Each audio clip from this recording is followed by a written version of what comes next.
नमस्कार, प्रणाम। मैं स्वराज और आप देख रहे हैं स्वराज मीडिया। चलते हैं एक बार फिर बिहार में। बिहार में चाचा भतीजे की सरकार ने आज फिर एक बार वाकई कमाल कर दिया। भागलपुर में बन रहे 1700 करोड़ रुपए का पुल गंगा नदी में हो गई धराम।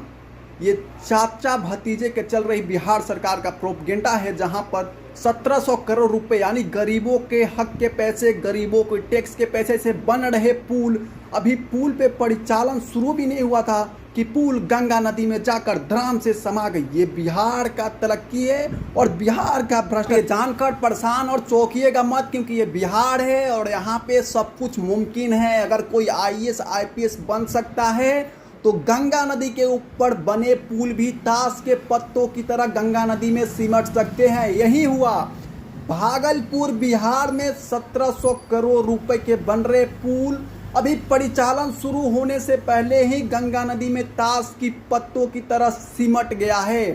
एक बार पूरे बिहार में चौंका देने वाला भ्रष्टाचार का खबर सामने आ रहा है कि आखिर वहां पे किसकी लापरवाही है कि 1700 करोड़ रुपए का बन रहा पुल, गरीबों के हक के पैसे, गरीबों के टैक्स के पैसे से बन रहा पुल आखिर कैसे सिमट गया गंगा नदी में। इसका जिम्मेदार कौन होता है? आखिर बिहार सरकार की कहां पे चूक है? आपको बता दें कि ड्रीम प्रोजेक्ट के जरिए ये पुल का निर्माण हो रहा था। लगभग 9 सालों में 4 सरकार ने मिलकर इस पुल का निर्माण कराई है।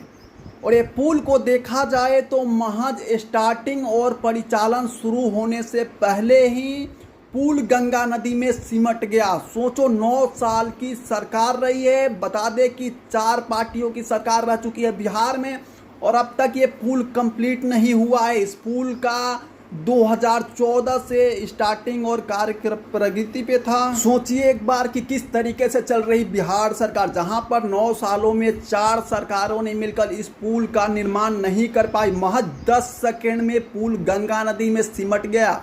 वहां पे मौजूद लोगों ने अपने कैमरा फोन ऑन करके पुल का गिरते हुए वीडियो भी बनाया और सोशल मीडिया पर वायरल भी कर रहे हैं। और पुल महज 10 सेकेंड में सिमट गया। ये बिहार में वाकई कमाल की विकास हो रही है और चाचा भतीजे की सरकार में ये वाकई कमाल की विकास हो रही है। बिहार में भागलपुर में 1700 करोड़ रुपए का पुल महज 10 सेकेंड में सिमट गया।